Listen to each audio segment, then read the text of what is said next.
Pada aliran-aliran sebelumnya, upaya memahami manusia, mengilmui manusia, itu hanya bersumber dari pikiran-pikiran sendiri dan juga eksperimen-eksperimen yang dilakukan.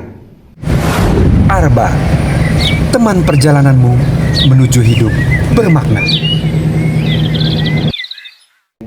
Ada kecenderungan mencuri, ada kecenderungan ingin bersenang-senang, kecenderungan punya duit banyak, ya, kecenderungan mengungguli yang lain, ya, kecenderungan senang melihat orang lain atau musuh kita menderita dan lain-lain. Itu dorongan-dorongan nafs ada.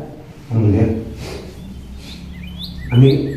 Jadi ini adalah hal-hal yang terus berdinamika di dalam tubuh kita.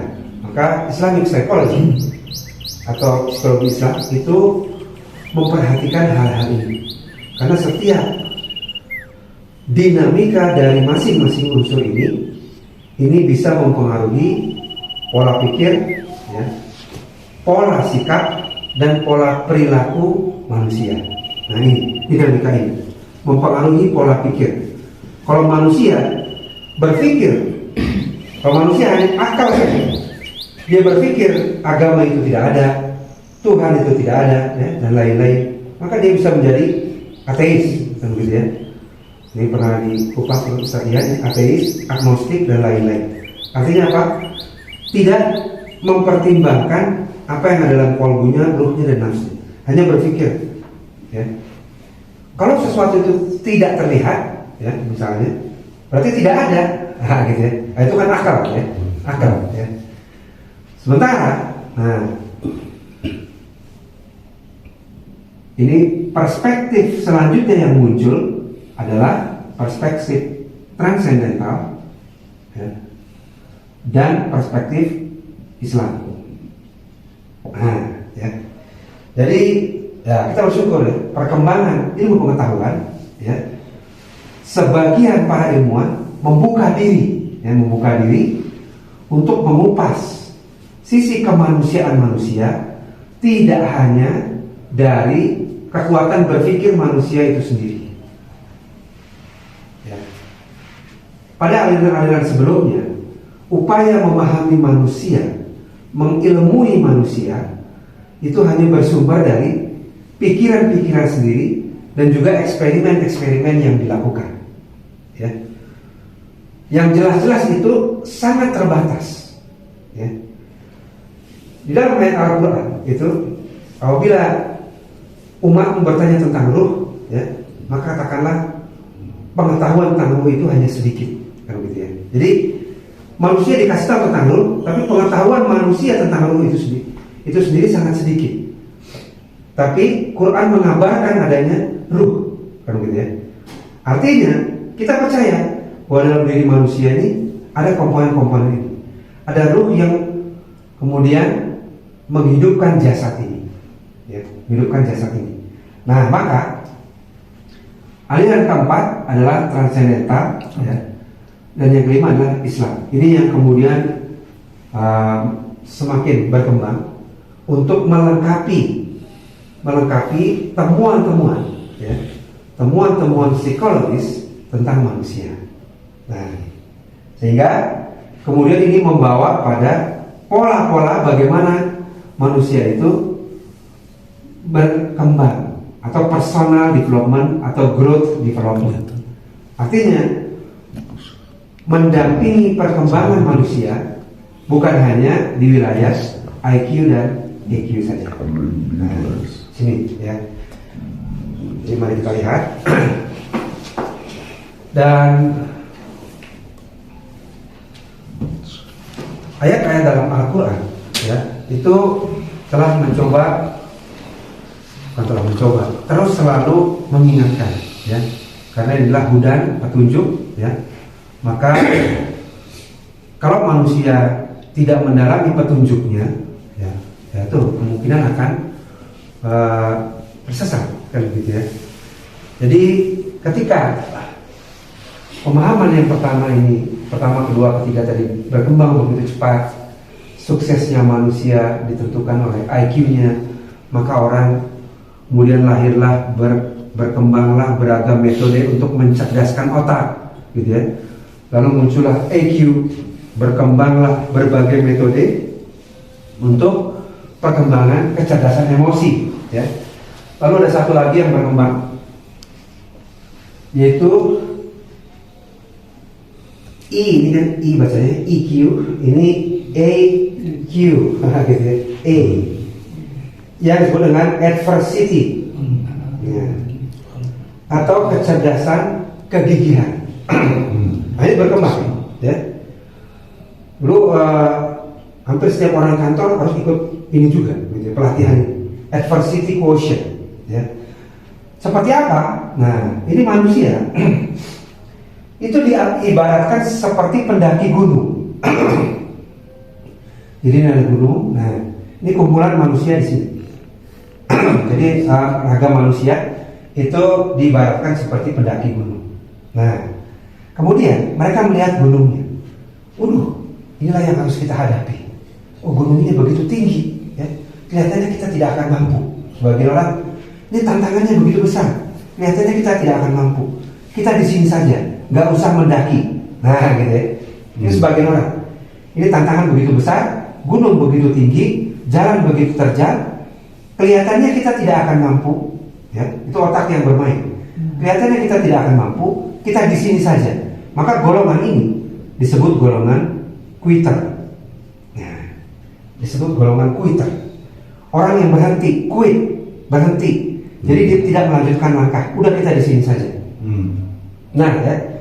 Maka sebagian orang yang tidak melanjutkan sekolah, tidak melanjutkan pekerjaannya, tidak melanjutkan usahanya, merasa dirinya gagal, self konsepnya rendah, self esteemnya rendah, gitu ya, menganggap dirinya tidak mampu, tidak bisa, dan lain-lain. Ada sebagian penduduk dunia itu masuk kategori ini. Mencoba saja sudah tidak berani, ya. Artinya apa? Adversity quotient-nya rendah, ya, begitu rendah.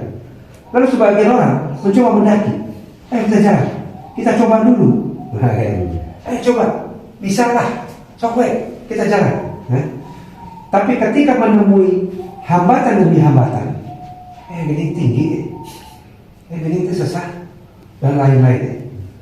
Terus gini dan lain-lain, menemui beberapa hambatan, obstacle, hambatan, maka mereka menyerah. Akhirnya mereka camping di sini. Nah, gitu ya. Camping. Udah mau bisa kaluhur, mau kuat dan lain-lain. Mereka camping di sini, maka golongan ini disebut dengan campers.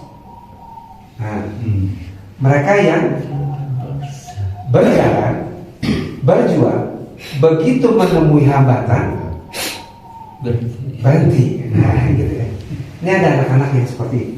Matematika mah susah pisan. Fisika, kimia komo, dan lain-lain. Berhenti udah. Ya. Atau tadi ya, ada tantangan dalam pekerjaan, ya, menjual atau apa ya, tantangan dalam pekerjaan banyak ya. Tapi kemudian mereka berhenti di sini, ya. Makanya golongan campers. Dan kabar buruknya golongan campers ini 80% warga dunia ada di sini. Waduh, banyak ya. Begitu ketemu hambatan berhenti. Atau dia masih mencoba tapi hambatan yang naik dia berhenti, udah, ya. Udah lama-lama. Makanya sedikit ya. Nah, melanjutkan langkahnya sampai di sini. Nah, gitu ya. Ini adalah golongan climber. Nah, pendaki sejati. Atau bahasa lainnya golongan winner, pemenang. Nah, gitu ya. Jadi mereka melewati seluruh hambatan dan rintangan. Nah, ya. Maka pelatihan psikologi, ya, kemudian berusaha mendidik manusia supaya bermental climber ini. Nah, gitu ya. Maka dulu pernah ada pelatihan yang melewati api, melewati api ya, atau itu naik itu flying fox dan lain-lain. Buat apa? Buat mengalahkan ini rasa takut ini, kan gitu ya. Tapi kali api yang bisa dilewati, gitu ya. Kita tentu gening berani, kita gening bisa dan lain-lain. Jadi untuk membangun pola pikir, gitu. Jangan di api. Kok takut, berani. untuk membangun adversity quotient.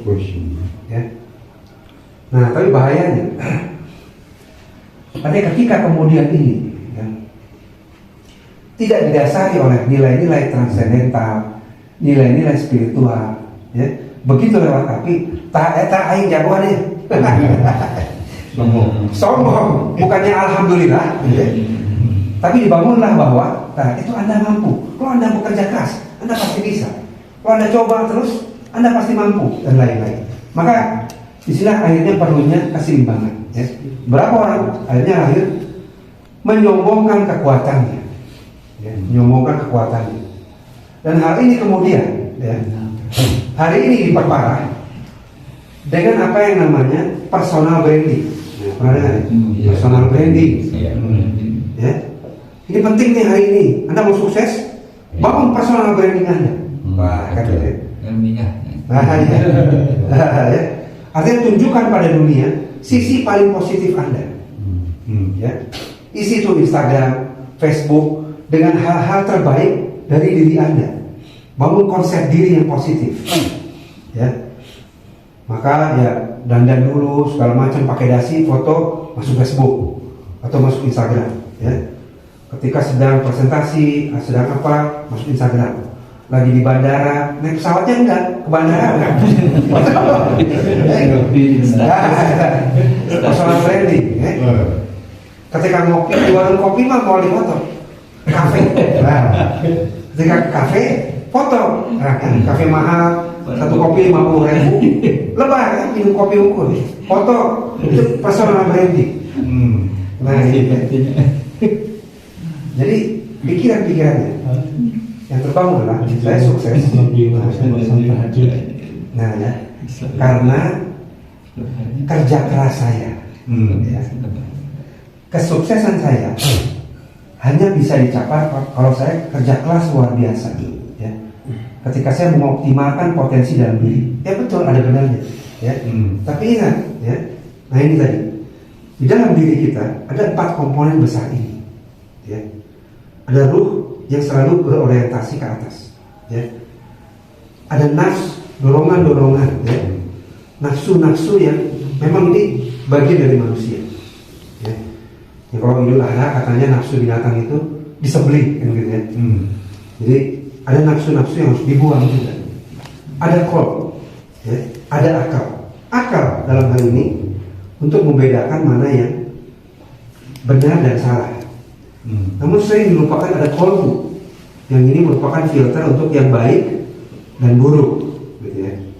Benar dan salah, 1 tambah 1 2, 2 tambah 2 4, ya, 4 kali 4 16, itu benar dan salah di akal, ya. Tapi ketika ujian matematika, itu dapat 4 kali 4-nya dari ngitung sendiri atau dari nyontek. Nah, itu dari kolbu. Nah, kan gitu ya. Jadi ada dominasi ini, ada dinamika dari unsur-unsur yang membentuk manusia. Inilah kemudian yang kemudian menjadi PR bersama, ya. Bagaimana pola-pola pembinaan keagamaan, spiritualisme ini terus dibangun, ya. Untuk terus mengingatkan apakah sebenarnya tujuan dari penciptaan manusia. Ketika orang terus terlena dengan ini, hari ini hampir setiap mahasiswa personal branding. Bahkan punya akun lebih dari 1 ya. Ya. Sedang ini dan ini, apalagi pimpinan ya. Ada akun pribadi, akun sebagai pejabat ini, pejabat itu, pejabat ini dan lain-lain. Berlomba-lomba tampil, belusukan. Ya, selama tujuannya benar mungkin iya. Ya. Tapi tadi ya, mudah kemudian kita tergeser niat itu. Ya. Niatnya apa kan gitu ya? Yang nama a'malu binniyat. Ya, yang dicatat niatnya. Untuk apa nih niatnya? Kebanyakan lah tadi personal branding, kelihatan keren, kelihatan wah. Wah, kita pagi-pagi udah di kafe kopi mahal, wah ini. Siang-siang udah di sini deh. Kita sore udah di bandara deh. Jadi yang nonton teh wah bisa dan lain-lain. Ya. Dan akhirnya dia, nah tanda kutip tadi ya, menuhankan like-nya dari orang lain. Ya. komen-komen dari orang lain. Itu yang dikejar-kejarnya setiap hari. Ini yang membahayakan dari sisi psikologis. Sehingga suasana hatinya, suasana kolbunya tergantung dari pujian-pujian orang lain, tergantung dari komentar orang lain. Nah, ya, maka ketika orang tua kemudian tidak memberikan perhatian yang proporsional terhadap hal ini, ya, maka anaknya dibiarkan terus personal branding, ya. Yang lebih bahaya di kehidupan nyata dikerudung, gitu. Nah di sini mah enggak brandingnya, ya. Artinya mungkin takut kehilangan pasar atau apalah gitu ya. Ya banyak lah hal. Tapi prinsipnya adalah tadi aktualisasi diri, ya. Self actualization, ya. Jadi hal-hal seperti ini kemudian kita sebagai pribadi, ya, juga kita sebagai orang tua, walaupun anak kita mungkin sudah nikah, sudah punya, tapi tugas kita terus mengingatkan bahwa kita hidup dengan dinamika 4 ini dan hidup dengan tujuan yang jelas. Ragam konsep yang muncul ini dikhawatirkan mengaburkan apa tujuan penciptaan kita. Kita terlalu asik menggali yang telah Allah anugerahkan. IQ adalah anugerah Allah Subhanahu wa taala. EQ jelas, SQ, EQ dan lain-lain. Ini anugerah Allah Subhanahu wa taala.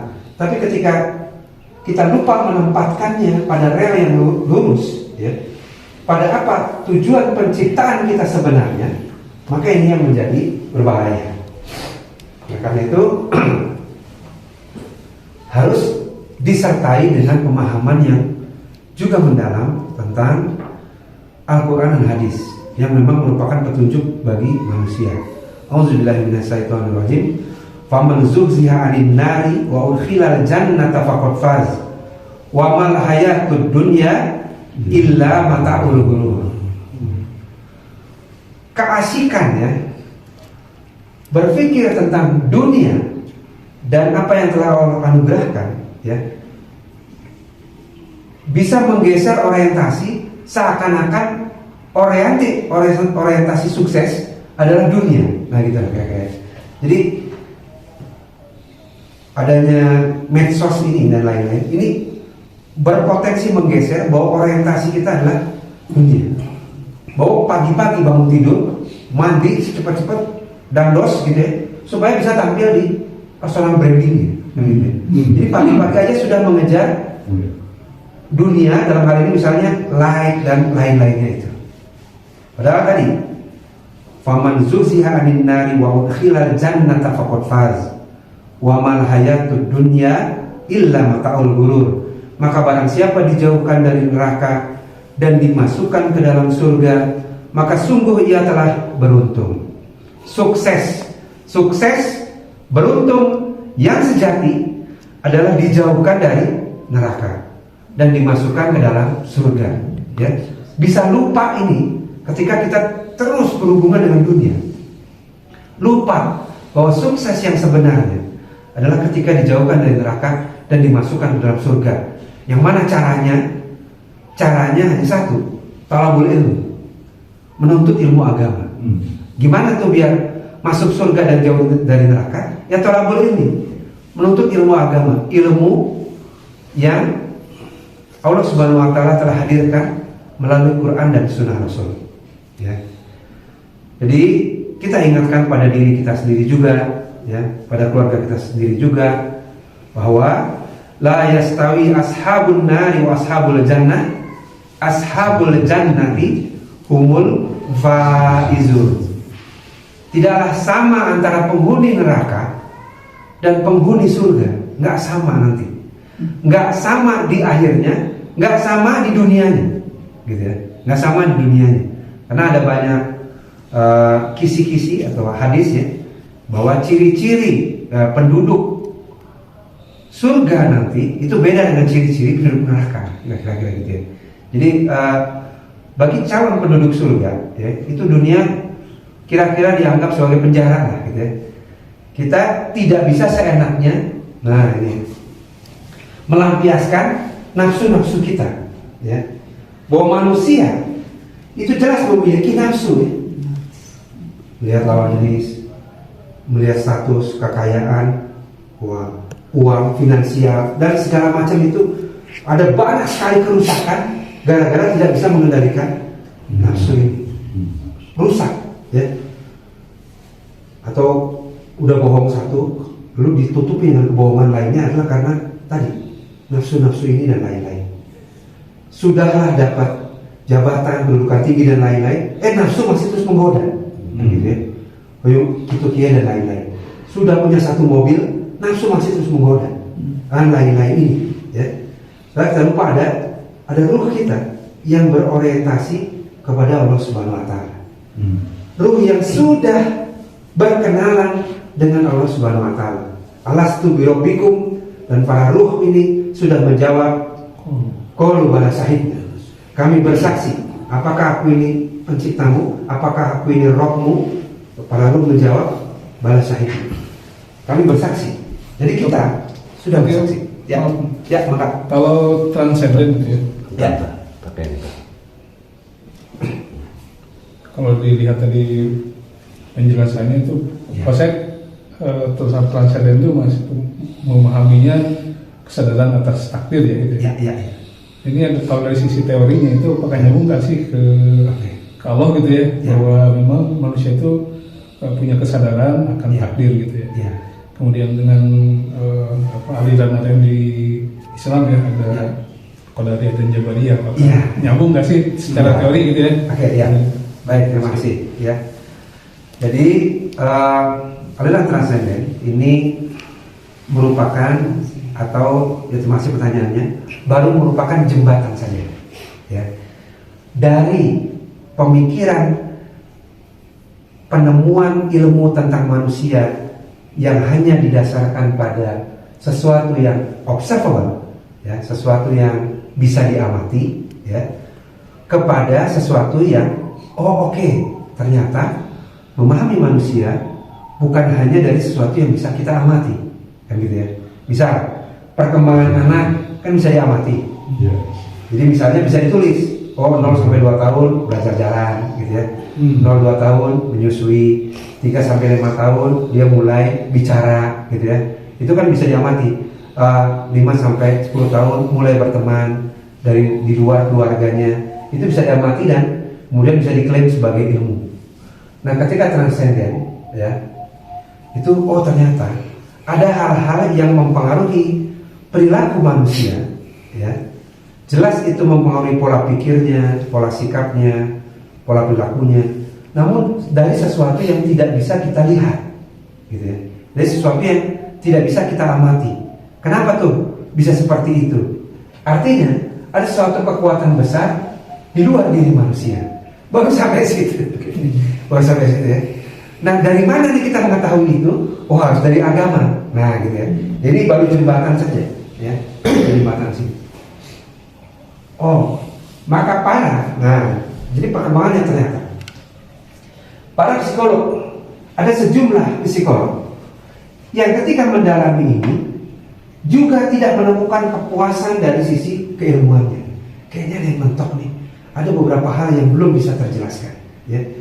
Ada satu psikolog yang saya nggak puas dengan penjelasan psikologi tentang manusia, ya. Maka dia belajar ke Hindu, belajar ke Buddha, ya. Belajar ke banyak agama, tapi nggak ketemu juga. Akhirnya pulang lagi ke kampung halamannya, ngobrol sama temannya, ya. Kenapa kamu nggak belajar ke Islam? Bukan begitu ya. Tadinya Islam, karena Islam kan kalau di dunia bukan agama mayoritas, ya, kalau di dunia ini. Cuma berapa persen ya, 20% kalau nggak salah. Sehingga baru dia belajar ke Islam, kemudian baca Quran, ya, baca hadis dan lain-lain, ketemulah ini semua. Ternyata Islam, Quran telah menjelaskan manusia dengan begitu sempurna, begitu detail, begitu memuaskan otak, ya, yang memang memiliki rasa ingin tahu yang tinggi tentang manusia. Nah, jadi tadi transenden, ya, baru menyampaikan itu. Betul, manusia ada takdir, ya, ada sesuatu yang lebih besar yang kemudian menakdirkan manusia begini begitu. Tapi sampai ke Jabariyah dan lain, masih jauh sekali. Ketika kita belajar Islam lah, mulai itu terkuak semua, ya, bahwa ternyata pemahaman takdir pun ada banyak aliran, kan gitu ya. Ya kita harus betul-betul belajar di jalur yang tepat.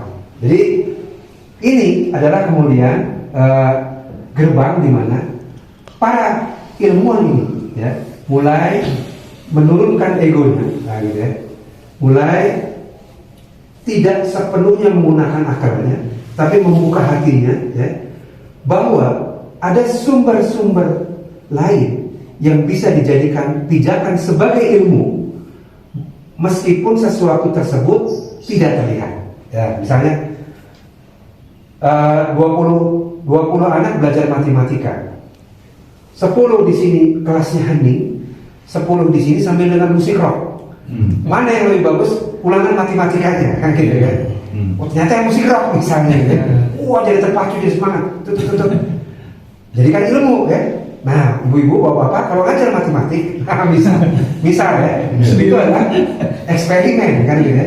Sesuatu yang bisa diukur, bisa dihitung dan lain-lain. Ya.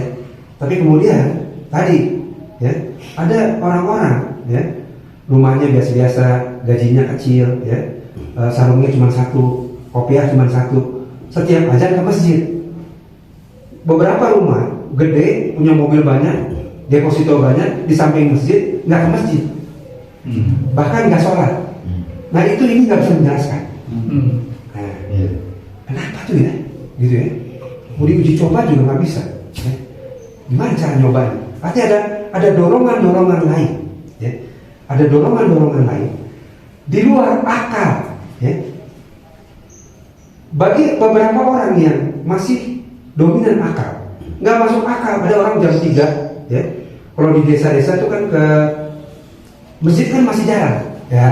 Udah masjidnya masih gubuk barangkali, harus lewat sawah, becek, sampai sana wudhu lagi, cuci kaki lagi, jam 3.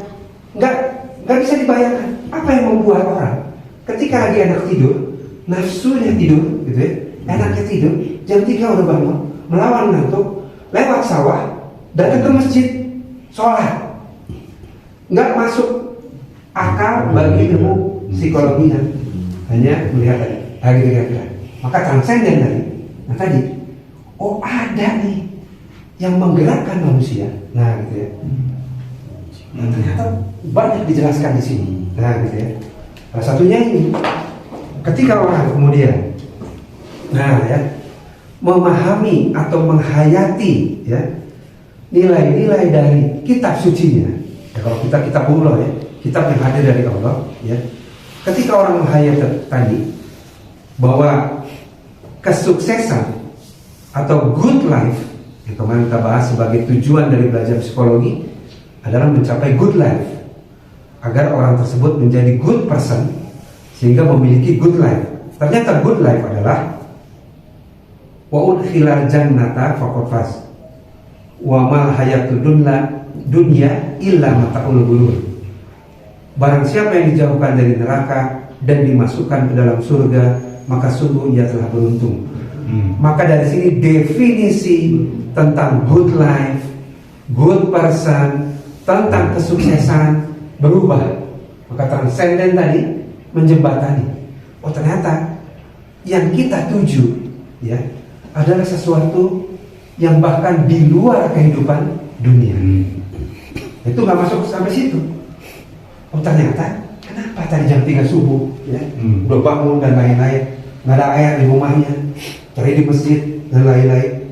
Ternyata dia tidak mengejar kehidupan yang terlihat, tapi mengejar kehidupan yang tidak terlihat. Jadi perjalanan kita nanti insya Allah akan sampai sana. Dan kemudian ketika seorang menghayati banyak hadis, khuluqun ra'in wa khuluqum mas'ulun an ra'iyatihi. Nah, gitu ya. Masing-masing kalian adalah pemimpin. Oh, ternyata setiap kita, ya, dari pemahaman psikologi sebelumnya belum ditekankan bahwa kita adalah pemimpin setiap diri kita, ya. Wa kullukum mas'ulun an ra'iyatihi, dan setiap pemimpin akan diminta pertanggungjawabannya tentang orang-orang yang dipimpinnya. Nah, maka masuklah ke keluarga. Kita adalah calon orang tua dan lain-lain, dan akan memimpin keluarga kita, memimpin kantor kita, keluarga besar kita, dan lain-lain.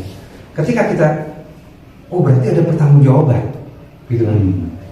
Kalau orang hanya mikir tadi dunia, IQ yang penting tinggi, wah, EQ yang penting tinggi, SQ, EQ tadi naik gunung, yang penting gak berhenti, ada tantangan lewati, ya ada hambatan lewati dan lain-lain.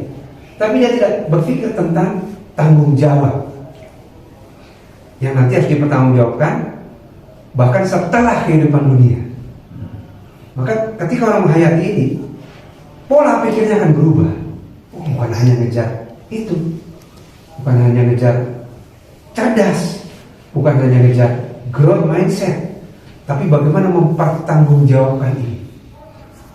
Oh ternyata ada kehidupan lain. Oh ternyata saya harus belajar kalau gitu. Apa yang nanti akan kita hadapi di kehidupan setelah ini, kan gitu ya? Oh berarti anak juga harus diajarkan bahwa mereka akan menjadi pemimpin juga dan akan harus mempertanggungjawabkan yang dipimpinnya tersebut. Kapan? Oh nanti, gitu kan?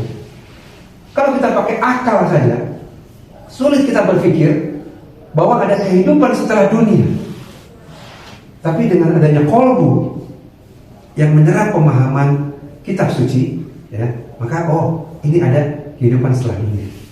Nah, maka sebenarnya, dasar-dasar dari pemahaman psikologi itu sangat lekat dengan agama, gitu maksudnya. Jadi kalau ustadz, kalau saya bisa mengatakan, kalau orang belajar agama sehingga dia menjadi level ustadz, yogianya dia adalah juga psikolog, gitu kira-kira. Karena Quran betul-betul banyak memahami tentang manusia atau menjelaskan tentang manusia, ya. Maka dalam surat Fusilat, ya,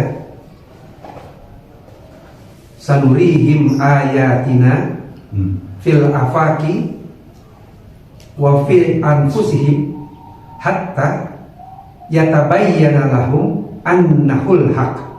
Kami akan memperlihatkan kepada mereka tanda-tanda kekuasaan kami di segala wilayah bumi, pohon, gunung, pegunungan dan lain-lain, dan pada diri mereka sendiri, ya.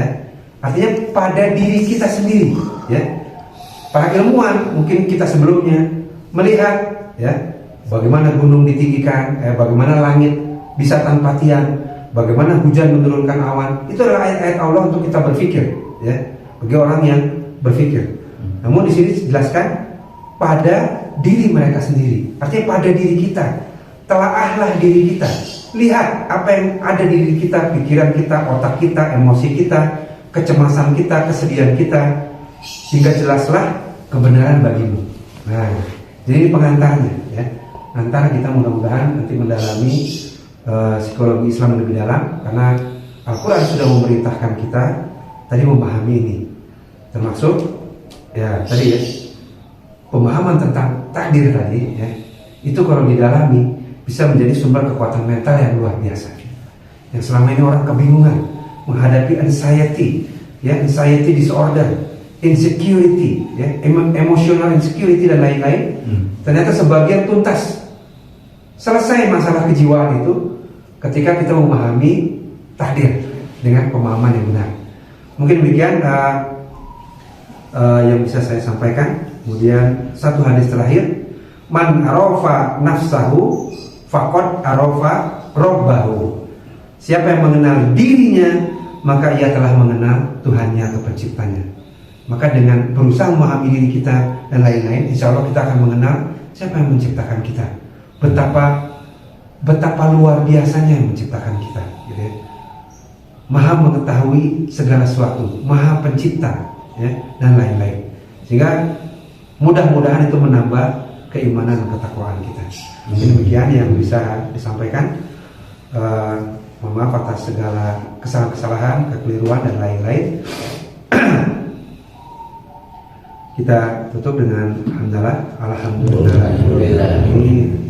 Wassalamualaikum warahmatullahi wabarakatuh. Waalaikumsalam warahmatullahi wabarakatuh. Arba, teman perjalananmu menuju hidup bermakna.